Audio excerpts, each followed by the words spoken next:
finally, we get to talk about what happened this weekend, man. It's been a busy day, chilling with the fam. Please smash the like button and subscribe, you guys. This is Cory Lee's Boxing, and we are back with another banger. So please smash the hell out of that like button, you guys, and subscribe. Like I said, I'm gonna get straight into it, man. This live isn't gonna be that long, but it will get to the point, and I will let you guys know. I will let you guys know how I feel about some of these fights, and pretty much, man. I really, really, truly believe that Daniel Dubois is the new generation, man. He's the next wave of heavyweights that you got to watch out for. I feel like he's the Terminator in the division right now. I mean, you guys can say Gorman wasn't that good. You guys can say Gorman this, Gorman that, but a lot of people pick Gorman to win the fight. You know what I mean? I'm gonna be honest with you. The odds pretty much had it like, Las Vegas pretty much had it. Daniel Dubois was only the he was only the favorite by just a little bit, man. Just a little bit, man. You know what I mean? It was almost a 50-50 fight. It was like a 40-60 fight. So, when you get odds that close, man, you know, you people know that it's gonna be a close fight. People know it's gonna be a tight fight. Um, it was not a tight fight, and it was not a close fight. Daniel Dubois came in there, established his 1-2, pretty much, let Gorman know who's boss, and the ring generalship from round 1 to round 5 um, was all Daniel Dubois, Triple D. It sounds gay as shit saying Triple D, but I guess that's his nickname he's going with. It is what it is, though. But yeah, man, I really like Daniel Dubois, man. Like I said, I think he's the future of the division, and I really think he's really good, man. I think Daniel Dubois can possibly be the future of the division. You gotta understand, man.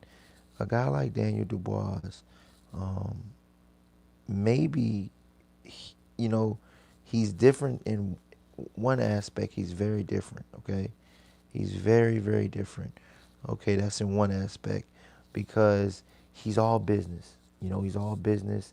Even in the stare down, the stare off, he was all business. They pretty much did a one on one, like Max Kellerman used to do for HBO. They did I forgot what they call it, but pretty much where the fighters sit down at the table and they pretty much, you know, um, talk about their upcoming fight and who's gonna win and stuff like that. So I really think that Daniel Dubois showed he was boss, man. From round 1 to round 5.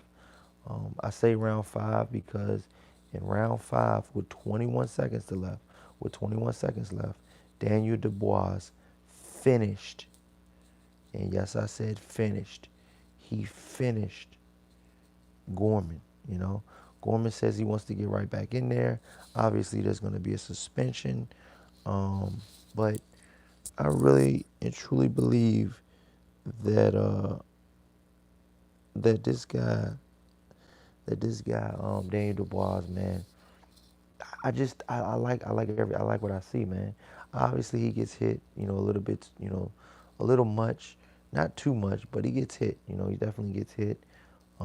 Is he ready for the Deontay Wilders, the Tyson Furies in the world right now? Hell no. Um, that's all capital letters. But maybe in 3, 4 years, hell yes, because these and I'm gonna be honest with you guys. I truly believe if Daniel Dubois can keep winning for the next 2 to 3 years, the heavyweight division will be his, because you'll have Tyson Fury pretty much at the later end of his career, pretty much going down, um, and then you'll have Deontay Wilder at the later end of his career going down. I mean, Daniel Dubois is only 21 years old. The guy is so fucking young. They could just coast him until he's 25. and wipe out the division. I feel, but you got to keep a guy like that very hungry. You got to keep him going. You got to keep him, you know, you know, ready to go at any time. Keep him busy, man. You got to keep a guy like that busy. You know, he doesn't need to be fighting once or twice a year. He needs to be fighting 3, 4 times a year minimum. Okay. Obviously, you're not gonna throw him in there with the Gorman every single time, but I believe his the level of competition will go up, and he, like I said, he's only what 10-0, 11-0. You know, I mean, shit, the guy's got a future. You know, and I think he's, so far, I really, really, truly believe that none of the young guys can fuck with Daniel Dubois right now. Joe Joyce would get iced by Daniel Dubois right now. Joe Joyce doesn't want any parts of that. They were talking about, making that, setting that fight up next for Joe Joyce and Daniel Dubois, but no, that I don't believe Richard Schaefer is going to put his guy in there in the line of fire with Daniel Dubois. I really don't. Obviously, Daniel Dubois is promoted by Frank Warren. Um, I really want to. This is a fight that's gonna be that you guys got to watch out for down the line. Okay, you might not know about the guy I'm ready to name, but you will probably in the next year or two. If you don't already know about him now. His name is F.A. Jagba. F.A. Jagba is a Nigerian heavyweight um, from Nigeria. Um, he said he doesn't classify. He doesn't feel that Anthony Joshua is a Nigerian fighter, even though Anthony Joshua tries to claim he's a Nigerian fighter. I guess it's some type of Nigerian thing. Like, if you're not born here and your family's here, you're not from here or some shit. Pretty much how Puerto Ricans, they try to do Danny Garcia. Like, they're like, oh, you're not Puerto Rican because you're not from Puerto Rico or whatever. It's stupid, but it's just the way people think sometimes. But yeah, man. I really think that F.A. Jogba versus Daniel Dubois is going to be a future matchup that we will see. Um, and yeah, man, if they can still continue to keep, going down the path that they're going down, because I don't think Joe Joyce is going to get any better after the performance that I seen. Oh yeah, let me break down the Joe Joyce versus Brian Jennings. Okay, so round one, they both going at it, going at it, going at it. I think the only thing that saved Joe Joyce was his size and his punch output. Okay, he definitely had more jabs than Brian Jennings, but Brian Jennings had more power punches throughout the fight. It did go 12 rounds. Um, did Joe Joyce show me anything special? Hell no. I knew what the hell I was gonna look at. I knew he wasn't gonna knock out Brian Jennings. Well, I didn't know 100%, but I was about 80% sure he wasn't gonna knock out Brian Jennings. Um, I didn't even think there was gonna be a knockout in this fight. Neither one of them. The only one that got hurt in this fight, in my personal opinion, was um, what's his name? Joe Joyce. Joe Joyce got hurt. He got hurt pretty, pretty, pretty good. Um, but I think the bell rung right after he got hurt, and they pretty much topped it off. But yeah, man, Brian Jennings, hit Joe Joyce to the body. It was like a kidney shot, man, and he really did his thing, man. He really, really did his thing. So I mean, I'm gonna be honest, man. I really, truly believe that Joe Joyce has a lot to work on, but I think he's reached his plateau. I think Joe Joyce has reached his plateau. I don't think he's gonna get any better. I think he's pretty much he is what he is, and moving forward, man, I just think that the likes of Daniel Dubois, uh, even F.A. Jogba, F.A. Jogba right now, okay, he just beat Amir Mansour. I believe F.A. Jogba will will beat the shit. out of um, he will beat the shit out of Joe Joyce, and they're both that fight can be made so easily because they're both signed to Richard Schaefer. Okay, Richard Schaefer has signed F.A. Jogba and Joe Joyce to Ringstar Promotions. Okay, you go to the website, you go to the Instagram, they're both on there. Okay, so I'm gonna tell you guys right now, I truly believe that but even if Joe Joyce, even if Joe Joyce was so happy to get by, let's just say a Gerald Washington, I don't even think Joe Joyce beats a Dominique Brazil at this point in his career. I'm sorry. And him being 32, 33, does he get better? Hell no. I don't see it. If you guys see it, let me know in the comment section. But I really, really don't see it, man. I really think that Joe Joyce has reached a ceiling.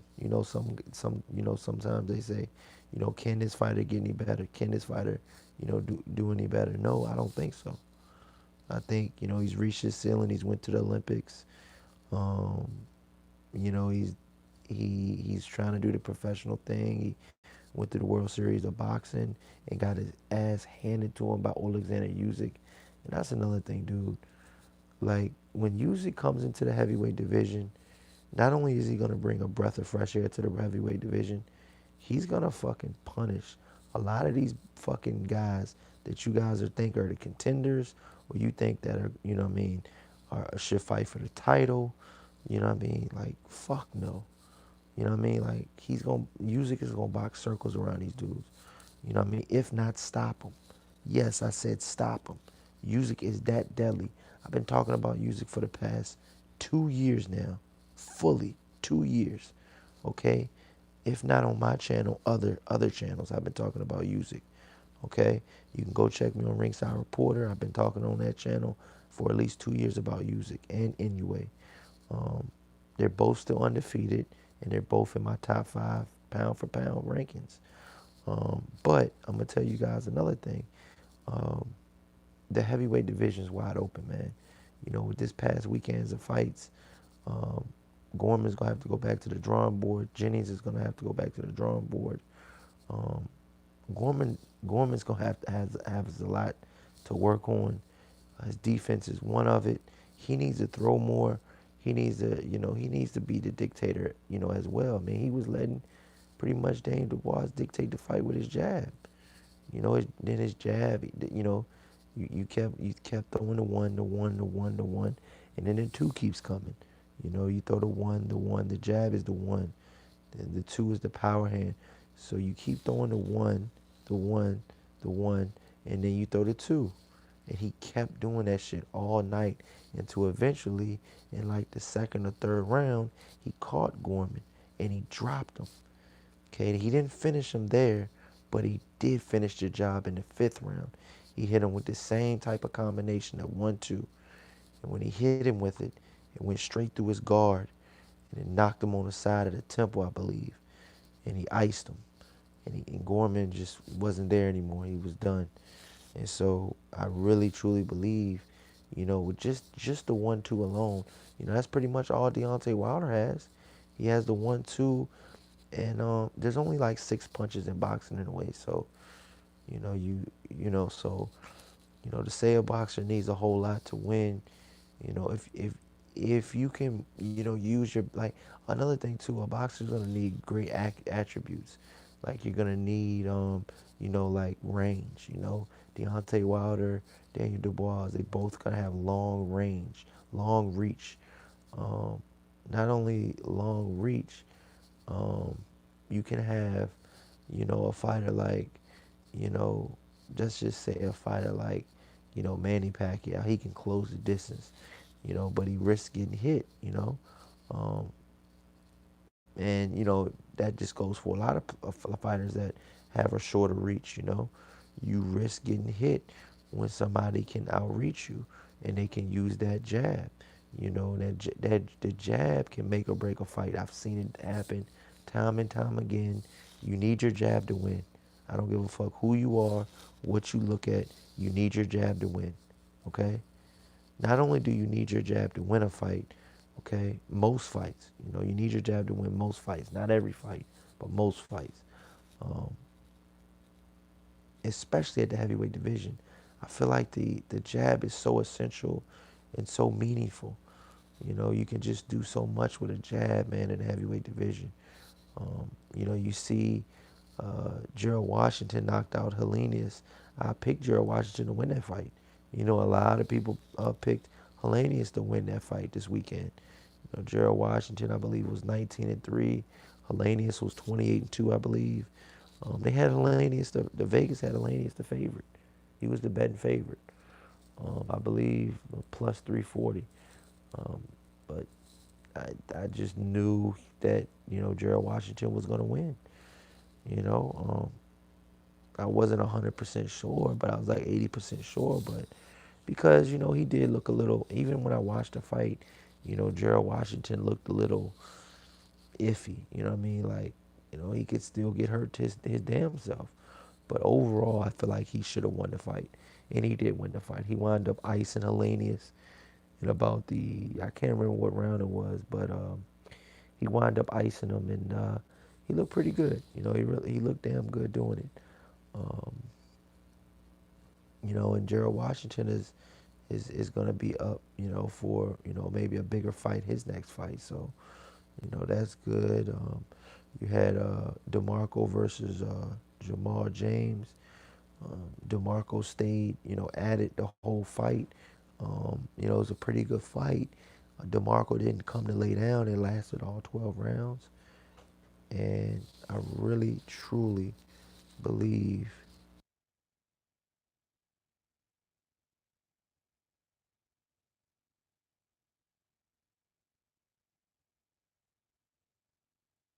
I really truly believe that Jamal James, he can do a lot better on his defense. I believe his defense can be a lot better, but he won. He definitely won, and I'm gonna say moving forward, Jamal James called out the welterweight division, and he tried to put the welterweight division on notice. You don't put the welterweight division on notice by barely, getting by DeMarco. You were supposed to fucking ice DeMarco. DeMarco's not supposed to make it past the sixth round. I'm sorry, he's not. Okay, DeMarco has been iced before. I believe Adrian Broner stopped DeMarco. I mean, come on. And it was a long time ago too. And I'm gonna be honest with you guys.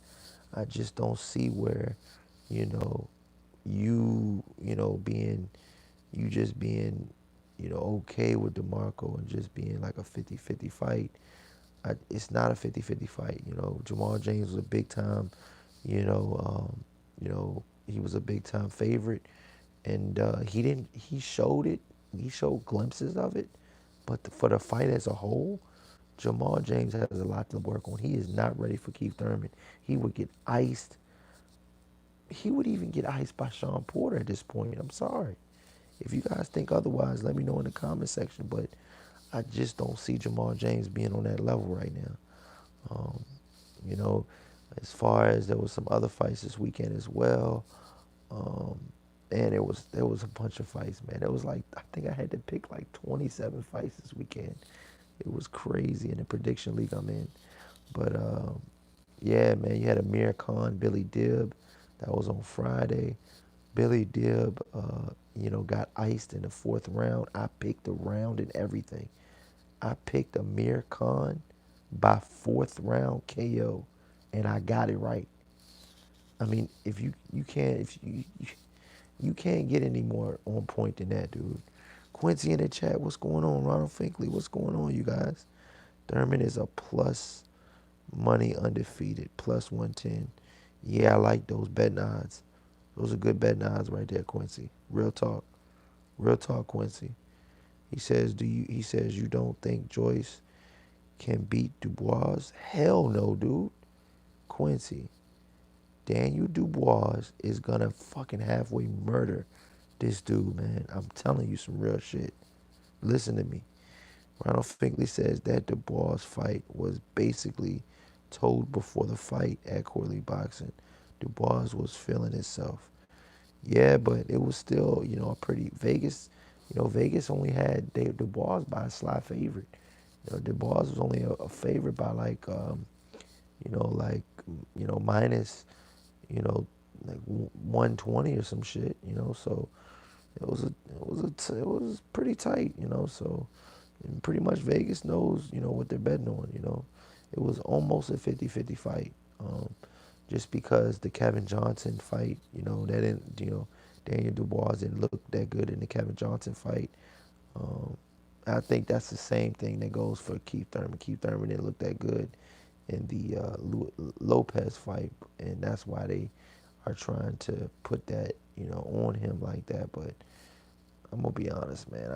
I truly, truly, truly think, the Pacquiao Thurman fight's gonna go a lot different than what some might think. But it is what it is. You'll see, you'll see. You guys will see. Um, but Ronald Finkley says it's telegraphed for real, for a real boxer at his weight class. Yeah, Joe Joyce is definitely telegraphed. Joe Joyce is like a robot, dude. But I mean, hey man, I think he won the fight. I know a lot of people think Jennings won, but I think Joe Joyce won, and I picked Jennings to win. I picked Jennings to win the fight, but I do think that Joe Joyce won the fight. I think Joe Joyce won it by his jab. His jab won the fight. Did Brian Jennings have more power punches? Hell yeah. But do you want to fight on power punches? Hell no. You can, but if you got a jab that you got to swallow every 5 to 10 seconds, you're not going to win a fight like that. And not only that, where the hell was Brian Jennings' jab? You know, Brian Jennings' jab was pretty much nowhere. Nothing. I thought he was going to do a lot better, but he didn't. He didn't. He didn't. But Brian Jennings go back to the drawing board. He hasn't had nothing to hold his head down about. And yeah, man. Yeah. What Quincy says, Dubois is a good, composed fighter. I've seen him get clipped and come back and win. Yeah, they said he's a little chinny, but I didn't see any of that chinny that shit with Gorman. Maybe Gorman didn't have enough power to sit him down, but we'll see. Like I said, man, Daniel Dubois is the youngest, most ready heavyweight in the division. He is only 21 years old, you guys. You guys got to give him props for that. You guys smash that like button too. Let's get these likes up, you guys. Let's get these likes up. Come on, let's get these likes up. But yeah, man, he's only 21 years old. Daniel Dubois is still a baby in the heavyweight division. That's a baby's age, in the heavyweight division. I mean, you got fucking Tyson Fury that's like 32, 33.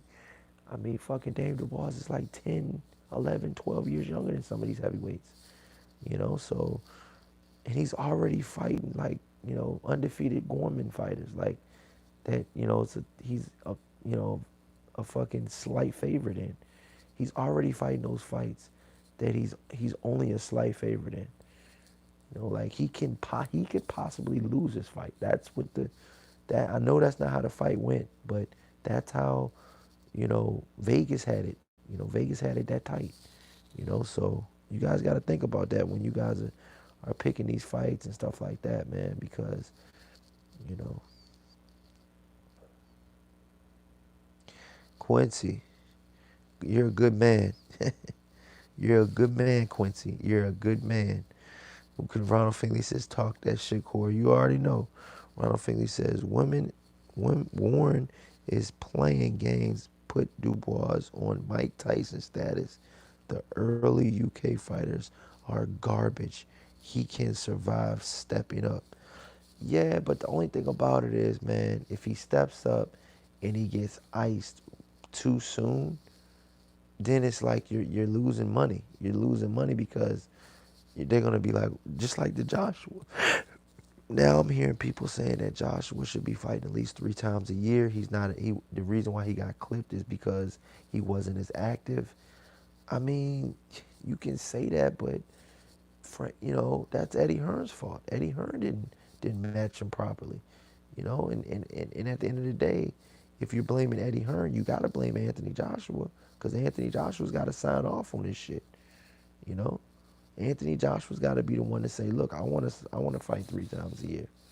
You know, if they got a plan in place where he's only fighting 2 times a year, you know, I'm hearing a lot of guys are saying that that's not good for Anthony Joshua. You know, but you know maybe that's an excuse. You know, maybe that they're using that as an excuse.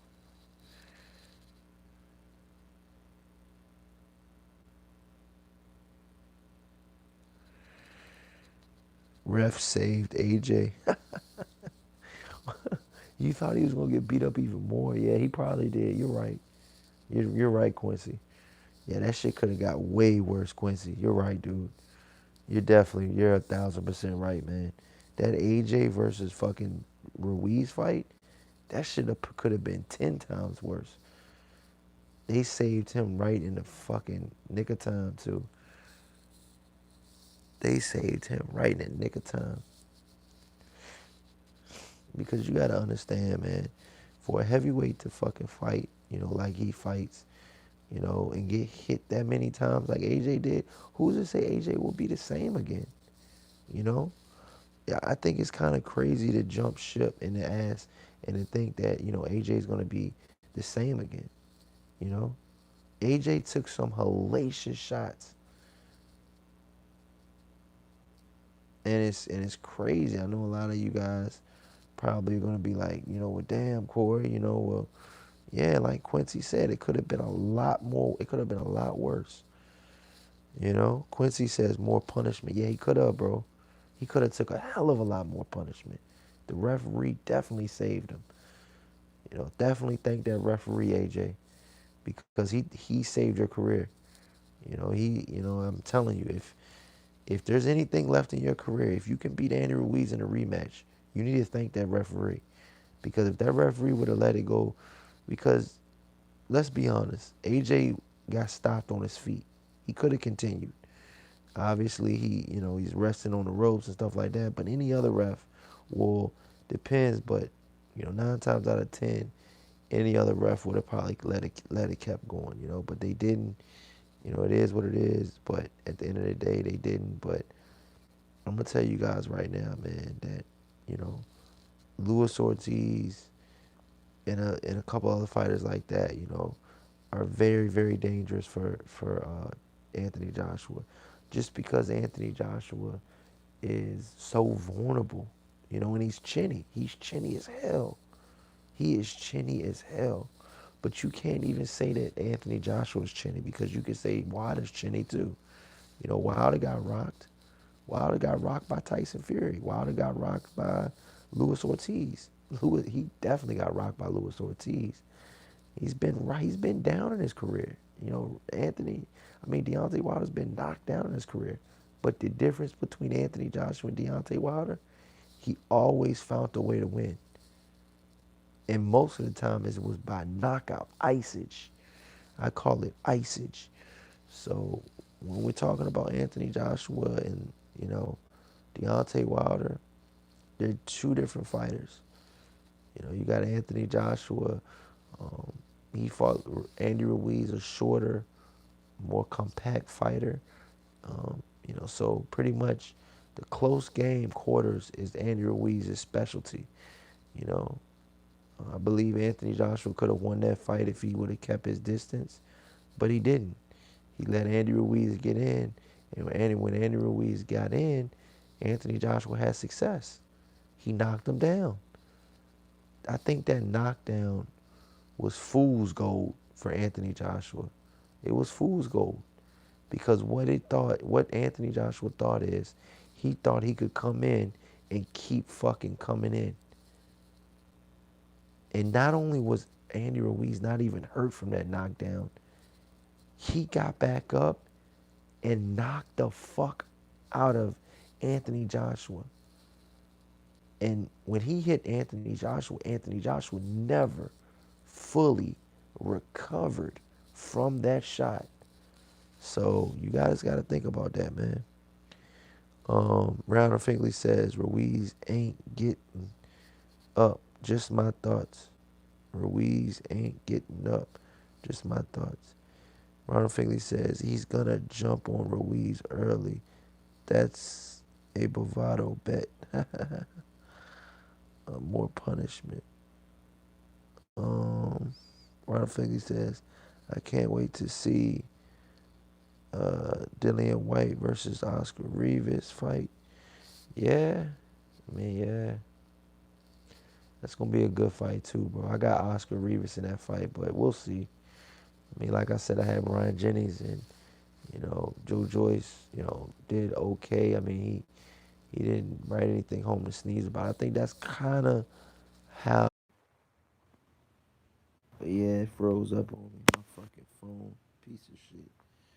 Again, as usual. You guys, I just wanted to chop it up about the weekend recap. Oh yeah, Shakur Stevenson. Another thing, you guys. Shakur Stevenson looked really good. Um, he says, "What do you think about?" He says, "What do you like about Revis?" I like his grittiness. I like when his coach really got on his ass. He really bit down, and he found the way to win. And I really, really, truly think if his coach did not say that in that 12th round, if you go back and look at that round, I believe his coach is named Ramsey. I believe Ramsey needs a lot of credit for that fight, man. Ronald Figley says Oscar Rivas controls distance well. Yeah, and I'm not saying that he's a automatic for sure win. Okay, I'm not saying that at all. But what I am saying is that I truly, truly believe that Oscar Rivas can beat a guy like Dillian Wise. Huge, huge, huge upset. Um, Ronnie Rios finally got a big, huge win. He was almost in tears. Um, boxing can, change with one punch, man. Your whole life can change with one punch. Ask Andy Ruiz. And on that note, you guys, I'm gonna go out, man. He says it keeps freezing. I'm gonna head out, you guys. Peace out, man. You guys have a great night.